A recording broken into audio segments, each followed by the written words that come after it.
50, faltam 10 minutinhos para 7, está chegando agora, seja bem-vindo. Julho começa hoje, né? É 1º de julho e é o Julho Verde, né? É aquele mês de conscientização sobre o câncer de cabeça e pescoço. O Instituto Nacional do Câncer estimou que a doença vai atingir mais de 40 mil brasileiros até o final do ano. Vamos conversar então com a Renata Costa, né? Está com um especialista, vai responder inclusive as suas dúvidas, né? Você pode mandar a sua pergunta para a Renata ali pelo nosso aplicativo QVT, pelo nosso WhatsApp 985648564. Ô Renata, e uma particularidade, né? É uma doença que atinge mais os homens, né? Exatamente, Anderson. Esse prognóstico aí desses 40 mil casos novos, porque o Instituto Nacional do Câncer faz esse prognóstico de acordo com a incidência realmente da doença. Exato. E 40.600 vão ficar aqui no estado de Goiás. E quanto mais cedo chegar, gente, é um câncer gravíssimo, quanto mais cedo chegar, mais chances de cura. E quem vai responder essas perguntas hoje é o Dr. José Carlos de Oliveira, oncologista, chefe ali do setor de cabeça e pescoço do Hospital Araújo Jorge. Lida com isso todo dia, doutor. Obrigada pela sua participação. Bom dia. Bom dia. E a gente tem que começar fazendo esse alerta, né? Essa pandemia deixou a gente mais preguiçoso para cuidar do resto da saúde, né, doutor? A pandemia atrasou principalmente os cânceres. Os cânceres estão chegando, fica em casa e não vai procurar o médico. Então, o que a gente alerta a sociedade que esses cânceres devem procurar, por exemplo, se tem sintomas, vai procurar o médico. Hoje os hospitais estão tendo toda a precaução com a Covid, então que esses pacientes vai para o hospital e tem uma chance de cura muito mais elevada. Eu chamei aqui para a gente chegar cedo no problema, né? Então, o que acontece dessa coisa de chegar cedo? Normalmente, o câncer que chega para o senhor lá no hospital já está avançado em qual percentual, qual a dificuldade de se tratar esse câncer? Os cânceres iniciais têm uma chance de cura de 90%, os casos avançados 40%, 50%.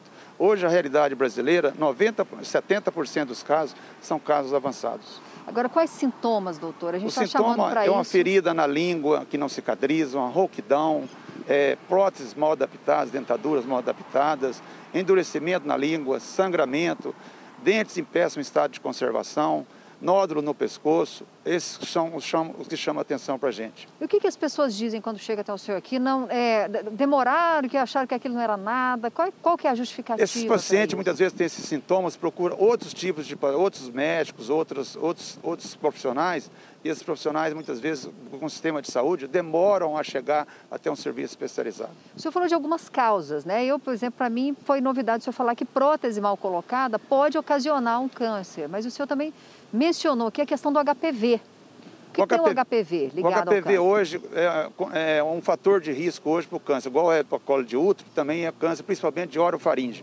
Então tem muitos outros casos hoje que tem o câncer de orofaringe. E a solução seria as vacinas e o uso de preservativo. Quer dizer, a vacina para os mais jovens. Para os mais jovens, as meninas e os meninos. E o que a pessoa, na verdade, ela tem que fazer essa prevenção cedo, não adianta chegar na idade adulta, porque se o câncer aparecer, aí é um tratamento apenas. Correto. Doutor, a gente vai pedir para o senhor permanecer aqui, porque agora a gente pede para os telespectadores mandarem as dúvidas, né? Porque muita gente em casa está ouvindo agora, a gente volta com vocês aí, daqui a pouco vocês me chamam, então. Tá certo, então estamos guardando a sua participação. E a gente fala de um problema que atinge mais os homens e sabemos tanto que é difícil um homem fazer exame preventivo, né? Sempre que se fala em exame preventivo com os homens, parece que é bem mais difícil. Então esse alerta do Bom Dia Goiás está aqui. Manda a sua pergunta, participe 985648564. A Renata Costa está ali, a Renatinha esperando a sua participação. 7 horas e 4 minutos, 7 graus na capital, né? Então você que está acordando agora aí, bastante cuidado aí com a questão do tempo, se agasalhe. E a gente volta a falar sobre câncer de cabeça e pescoço. Tem dúvidas aí que nós recebemos. A Renata Costa estava conversando sobre esse assunto com o especialista, falava que o problema aí atinge muito mais os homens e é preciso ter esse trabalho de prevenção, cuidados. Então, Renata, segue aí com essas informações importantes aí desse nosso caso tão importante que a gente está falando agora de câncer de cabeça e pescoço. Exato, Anderson. Eu vou com o Dr. José Carlos de Oliveira novamente, que é o nosso oncologista de hoje, para mostrar para ele algumas dessas perguntas, algumas dúvidas dos telespectadores. Olha só, a Tatiana de Catalão, Dr. José Carlos, disse que está com uma elevação na cabeça. É superficial, né? Mas ela não sabe o que pode ser, mas está inflamado. O que ela deve fazer, doutor? Primeiro ela precisa saber desse nódulo, se esse nódulo está aumentando de tamanho, se esse nódulo tem alguma úlcera, isso que chama a atenção. Mas como o Catalão tem vários especialistas, deve procurar um especialista lá em Catalão, e eles são bons médicos. Se for suspeita de câncer, ele vai encaminhar para um hospital especializado. O que é importante saber é que nem todo caroço superficial na cabeça vai ser um câncer, né, doutor? Exato. Agora, a Isabela de Anápolis disse o seguinte, a Isabela falou que a mãe dela está com caroço embaixo da língua e esse caroço está só aumentando. Isso pode ser câncer? Pode ser câncer. Então, precisa de ver se tem sangramento, se tem dor, se ela fuma, se ela bebe, todos esses sintomas são importantes. Mas também a Anápolis também tem especialista de serviço até oncológico em Anápolis. Então ela deve procurar lá um serviço oncológico, se for o médico vai conduzir essa paciente. E já que o senhor falou do tabagismo... E é mais importante que ela vai mais precoce possível. Já que o senhor falou do tabagismo, está muito relacionado ao câncer de cabeça e pescoço. O tabagismo e o etilismo está muito associado, principalmente quando se associa os dois. Esse índice aumenta até 70 vezes mais que uma pessoa normal. Quer dizer, agora é mais um incentivo para parar de fumar, né, doutor? Exato. Esse é um câncer evitável. É um câncer evitável. A Patrícia, lá de Senador Canedo, diz que tem 2 filhos, um de 9 anos e um de 18.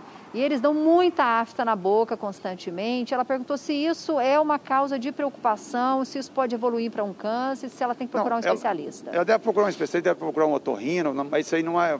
Crianças é muito raro acontecer isso. Só se as lesões aumentar muito de tamanho, que ela deve procurar principalmente um cirurgião pediatra, para avaliar. E pode ter relação também com a parte gástrica, né? Não ser nada ali da garganta, pode ser uma acidez, né? A gente fala isso porque a gente também passa por isso. Então ela procura otorrino e um pediatra. Claro. A Dênia, ela é do Fim Social aqui em Goiânia, ela diz o seguinte, ela tem muita dor de cabeça, doutor, principalmente na nuca. Isso pode ser sintoma de alguma coisa? Esses sintomas praticamente não é um sintoma de câncer, mas deve procurar um neurologista para avaliar se essa dor de cabeça lá, por exemplo, pode ser até ser um tumor cerebral, né? Por exemplo, pode avaliar isso aí, mas tem que procurar um neurologista para avaliar através de exames.